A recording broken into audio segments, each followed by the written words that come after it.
Hey, Chris Grove here for another review. Today we are doing 1976's Carrie.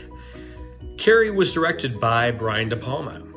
Carrie stars Sissy Spacek as Carrie White, Piper Laurie as Margaret White, Amy Irving as Sue Snell, William Catt as Tommy Ross, Nancy Allen as Chris Hargensen, John Travolta as Billy Nolan, and last but not least, Betty Buckley as Miss Collins. So, let's get into it. Carrie, the basic plot is Carrie is a tormented teen bullied by her peers. She realizes she has telekinetic powers. She's invited to the prom. There's a prank that goes awry. And she unleashes those powers on her tormentors. The end. All right, let's break it down a little bit. This movie is a classic. It's great. So Brian De Palma, when he was casting for this, was also casting, actually George Lucas was casting for Star Wars on the very same set. And people that didn't quite make it into Star Wars made it into Carrie. And vice versa, I think. I say vice versa. I think more people probably auditioned for Star Wars and got into Carrie, but I could be wrong on that. Tommy Ross, William Catt, who played Tommy Ross, Carrie's date, almost became Luke Skywalker. In fact, I think there were early posters of him, wielding the sword, the lightsaber. And, awesome. Cool.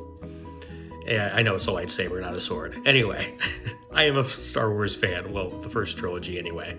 And then that's kind of how, as far as my sci-fi range actually goes. But I love sci-fi as far as a genre in itself. I do appreciate it. I appreciate all genres. So, I'm good with it all. Very open, very eclectic. But the movie starts with gym class, and they're playing volleyball. And no one's really good at volleyball. And then Carrie misses, a shot. And the lead bully, Chris Hargensen, played wonderfully by Nancy Allen, basically tells her to go eat shit. So all of a sudden they're in the girls' locker room. And it's slow motion, there's full frontal nudity, and you have Pino Donaggio music playing. It's oh so sensual. And it works. It really works.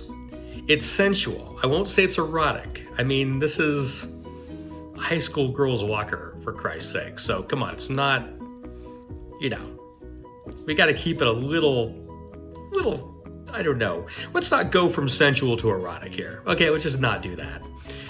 Anyway, it's a great scene. It basically, I think, highlights the 70s, where everyone was sort of free when it came to nudity. And I'm all for public nudity myself. I mean, I think it could be the answer to world peace, Do you really feel like fighting someone when you're naked? I don't either. Anyway, point taken. So she has her first period. She's like 17 years old. I guess a little delayed by most people's standards, but hey, whatever. She's got a very religiously repressed household at home, and mother, so it's kind of difficult. So she freaks out because no one told her what's happening with her body, and of course the girls just start laughing and pelting her with tampons, and the gym teacher, Miss Collins, played beautifully again by Betty Buckley, just comes out and saves the day. And they go to the principal's office and, hey, why don't you take study hall for the next week or two and just go home and, get yourself together, basically. And so that's what she does. She goes home. Of course, they call her mother to let her know what happened. And I'm pretty sure they have a good idea of who her mother is and what her mother's about, and that her mother is sexually repressive and a total religious fanatic. I mean, it's a small town. They know, She goes around spouting the gospel, so they get it. And I'm like, is that really a good idea? Do you really need to let mom know? So mom is informed, and Carrie is sent off to her closet to go pray for salvation with a statue of Saint Sebastian in front of her. A lot of people think it's like some like freaky Jesus looking character. It's not Jesus. It's not freaky looking Jesus. It's Saint Sebastian. So anyway, fun fact there. So she is just trying to, kind of get together. She goes to study hall, and she's realizing that she can start to move objects. Like when she freaked out in the locker room, like she caused a light to break. When she was in the principal's office, she was focusing on an ashtray because people smoked, like chain smoked in the 70s, and she caused the ashtray to just flip and fall on the floor. She caused a mirror to break when she was kind of freaking out after her whole closet scene. I mean, she lives a pretty depressing life over here, so you really feel for her. So the girls get detention and, for making fun of her, and Chris tries to say, well, I'm not doing this anymore. And Mrs. Collins says, oh yeah, you are, get back and start running. And she doesn't. And Miss Collins just slaps the crap out of her, which, I guess you could kind of do back then. It was still 76. Corporal punishment in most public schools weren't really condoned, but hey, we're gonna do this. So they did it. All right, so that happened. And she's like, this isn't over by a long shot. So anyway, she's cruising with her boyfriend, John Travolta, plays Billy Nolan. And John is great in this. He's fresh from Welcome Back, Kotter. He's got the hair, he's just looking 70s Superfly. He's beautiful in this. He's great. Nancy Allen is a very beautiful, beautiful woman and a beautiful actress. But she is so ugly in this movie because her character is such a bitch. It just really is. And she keeps putting on like 10 pounds of makeup while in the car. And I personally have never been a big fan of makeup. Like, I don't really like women wearing a lot of makeup. To me, it just doesn't do anything for me. You never hear me or any other guy say, hey, check out the makeup on her. It just doesn't happen. So, I don't know. I mean, that makeup is just kind of just adding more. It's just making her uglier, in my opinion, as I'm watching this whole thing. And I think a lot of people feel the same way from the conversations I've had with people about this film. And my whole thing on makeup is a little bit is fine, but my general consensus on makeup is if I wanted to date Moses the Clown, I would have joined the circus. There you go. Okay? Anyway, that's just me, to each their own. So she is, kind of trying to, I don't know, she and her boyfriend, I mean, she and John Travolta's character have like this back and forth all the time. I mean, she uses sex as a weapon and he falls for it because he's kind of a dumbass. And, it's just a weird play back and forth. She slaps him, he slaps her. Again, it's 76, so slapping your significant other was, again, not, it wasn't encouraged, but it wasn't completely frowned upon, I guess. It was a very gray area back then. So, again, this is the time of disco and cocaine. So, here you go. In the meantime, and kind of before this scene, if I may backtrack a bit, Sue Snell, who's played by Amy Irving, is dating Tommy Ross. And Tommy is like the star track team guy. And there's an earlier scene where Carrie likes his poem that, he totally had plagiarized because he's like a jock and, he does every sport, track, baseball, whatever. He's doing it. So doesn't have time to write a paper, so someone else wrote it, and she thought it was beautiful, and the teacher kind of makes fun of her for it, and it's an interesting scene, to sort of say, oh, okay, she liked my poem, cool, my poem that I didn't write.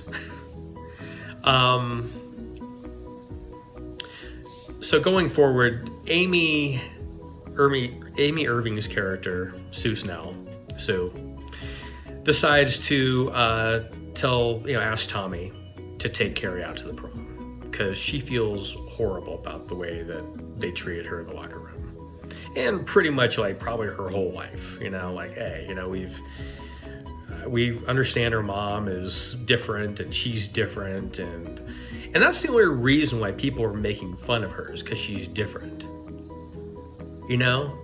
It's in the book. Carrie's sort of depicted as the ugly duckling. Again, this is a book this is Stephen King. So this is Stephen King's first novel. And in the novel, she was not as sympathetic. She was the ugly duckling. Portrayed by Sissy Spacek, she's actually really attractive. How can you not fall in love with this young girl with strawberry blonde hair and piercing blue eyes and kind of demure, and she's not conceited at all. She's totally unlike Chris, and Chris is blonde as well, but she's, she's got this kind of stereotypical, she invented the stereotype of the mean girl, I think, in a lot of ways. It probably was there before her, but, she really perfected that whole thing. So Carrie is just great. I really had a crush on Sissy Spacek in this movie. Young Sissy Spacek, amazing. Even older Sissy Spacek, I dig. Again, has a very natural vibe, doesn't wear a lot of makeup, just kind of has that girl next door kind of quality, especially in this film. So, yeah. So that's my feelings on that. But anyway, so Tommy agrees to take Carrie to the prom after Sue, strongly suggested.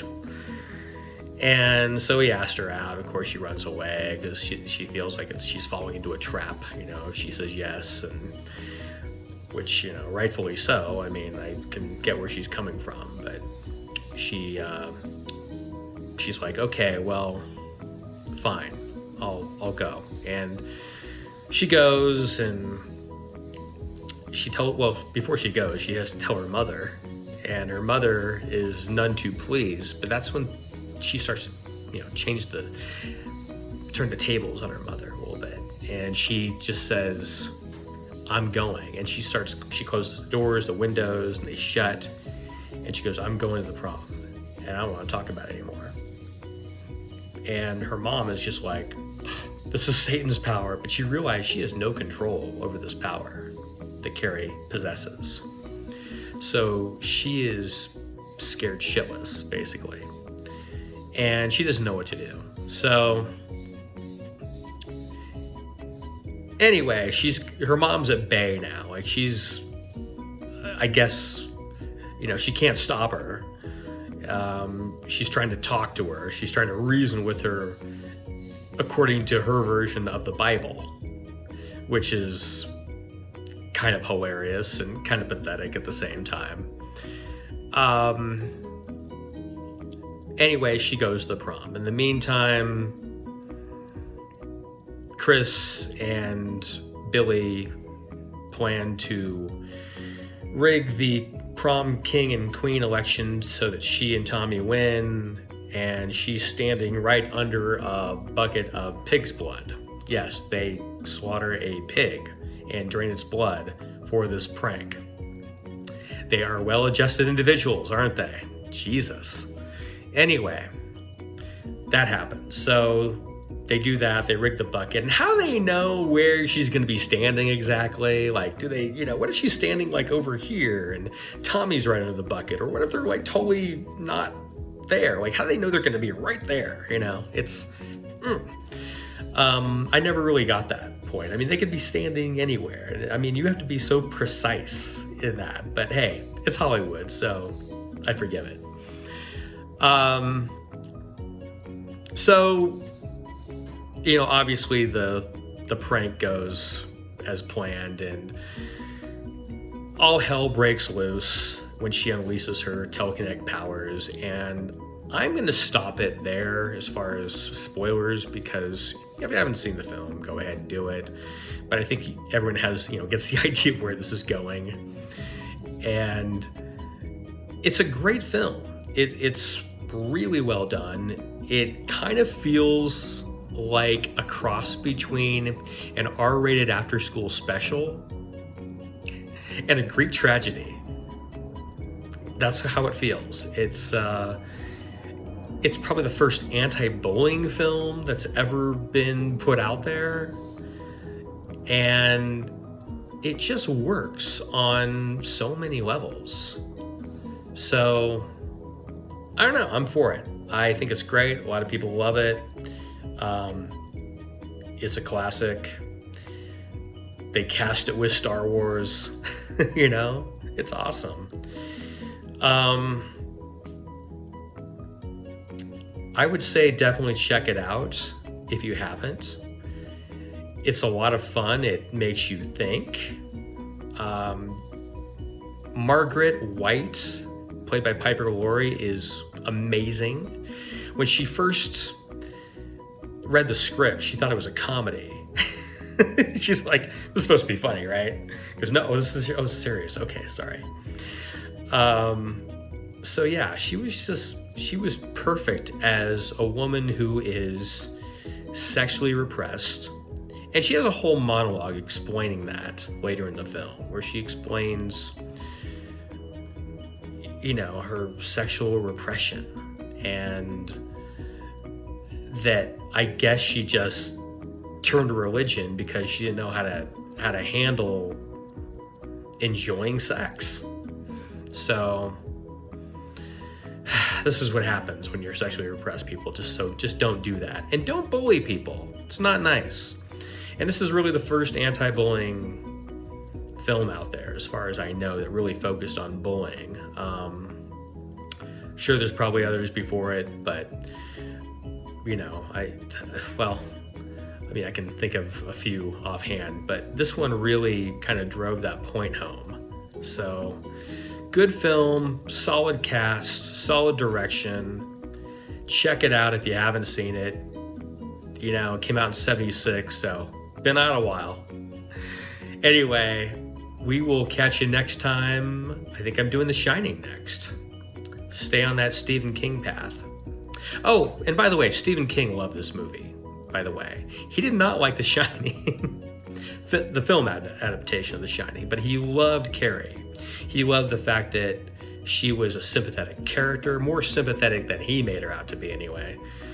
And that it brought a level of drama to it, and not just horror, and it really had heart. And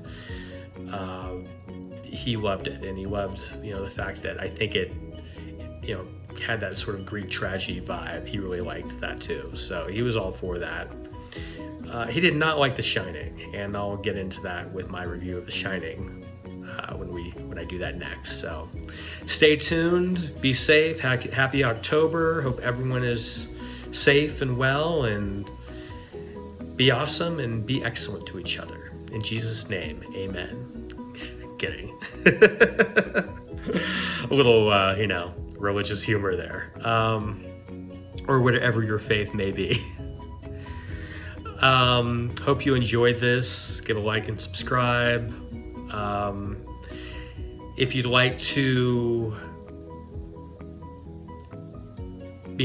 just give me some pointers on the channel or things that you would like to see reviewed, great. I have certain ideas of other things I'd like to do as well, but this is an interactive experience, and feel free to hit me up. So take care and catch you next time. Bye.